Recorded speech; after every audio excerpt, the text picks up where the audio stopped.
Imagine a country that doubles its debt every 5 years, faces severe climate change impacts, grapples with low foreign exchange reserves, and endures stagnant growth alongside soaring inflation.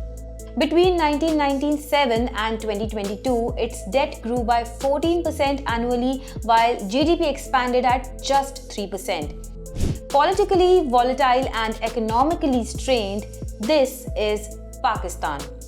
Yet, despite these challenges, the country is suddenly witnessing a surprising upturn. So, what is happening in Pakistan right now? The International Monetary Fund or IMF is lending $7 billion. General elections have concluded successfully, ushering in renewed political stability, and Pakistan's government is promising bold structural reforms. Inflation, which soared to a staggering 38% in May 2023, is down to 7.2% by October 2024. Exports of textiles, leather goods, and chemicals are surging, injecting much needed vitality into the economy.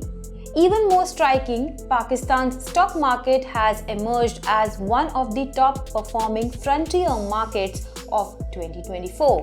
The question is, how did a country on the verge of an economic collapse manage such a dramatic turnaround? Well, watch the video till the end to get all the answers. Let us first start with Pakistan's stock market. The Karachi 100 Index or KSE 100, Pakistan's premier stock market benchmark, has surged an astonishing 66% in the past 1 year, outperforming major global indices like the S&P 500 and FTSE 100.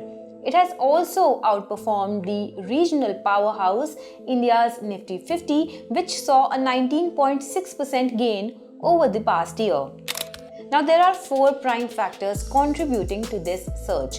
Number 1, low equity valuations. Number 2, IMF approving $7 billion loan package for Pakistan in September. Number 3, fall in inflation to 7% in October from a peak of 38% in 2023. And number 4, the Central Bank of Pakistan sharply cutting interest rates and a growth rebound. Aimed at stabilizing the Pakistani economy, the IMF loan will be disbursed to Islamabad over 37 months. The planned reforms include reducing the fiscal deficit and privatizing 24 state-owned enterprises between 2024 and 2029. The factors mentioned earlier have driven the KSE 100 to nearly record high levels of 95,278.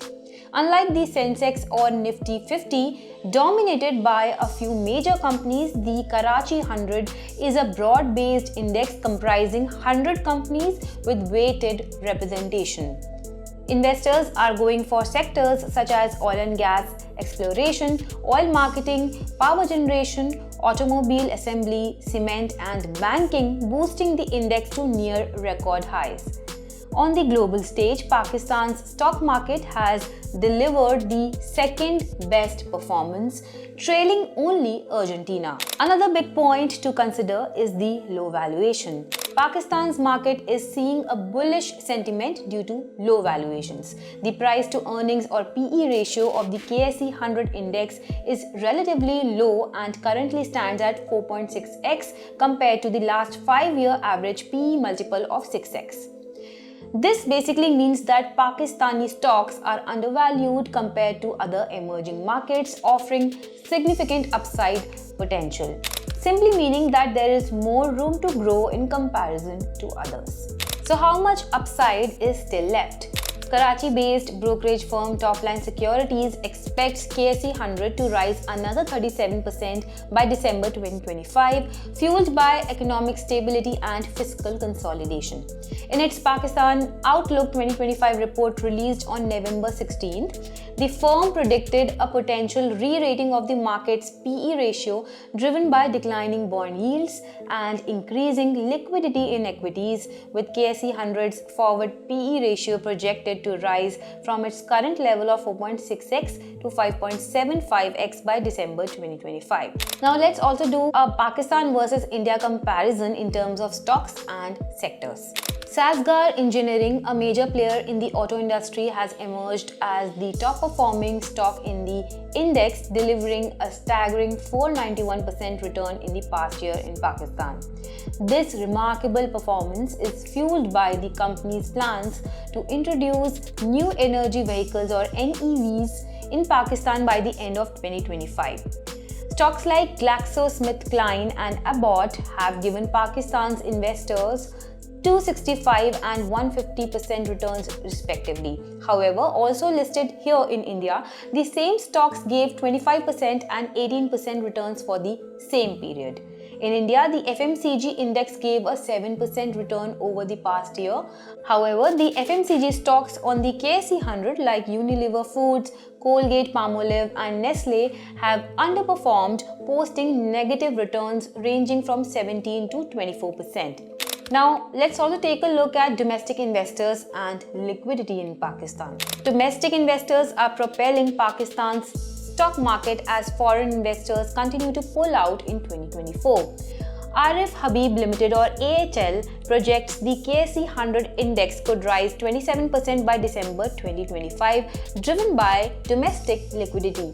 Research shows that high net worth individuals or HNIs, companies and brokers now own 75.8% of KSE all shares, while foreign holdings have dropped to 3.2% from 28.7% in 2017.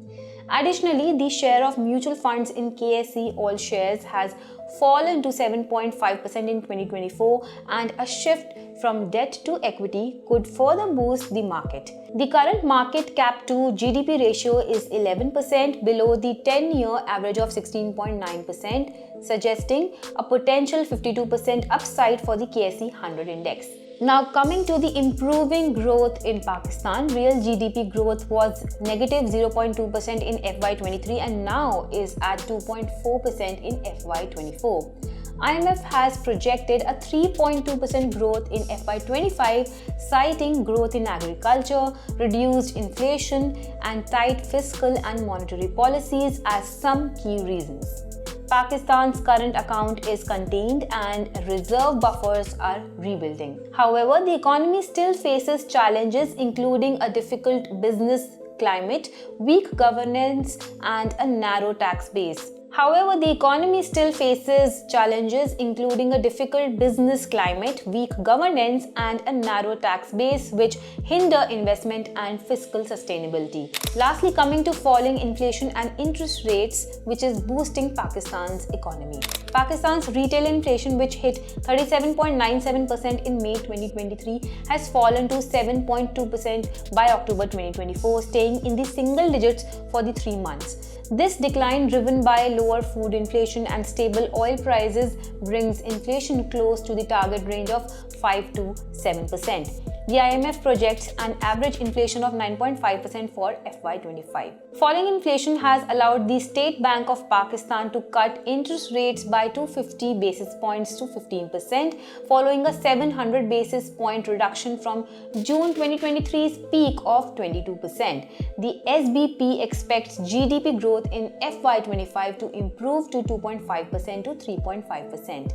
Pakistan's foreign exchange reserves have increased nearly fourfold since January 2023 from $3.1 billion to $11 billion by October 2024. This has helped stabilize the Pakistani rupee, which had depreciated sharply until 2023, now holding steady between 275 and 281 against the dollar. Well, that is all for today. Stay tuned to ET Markets for more.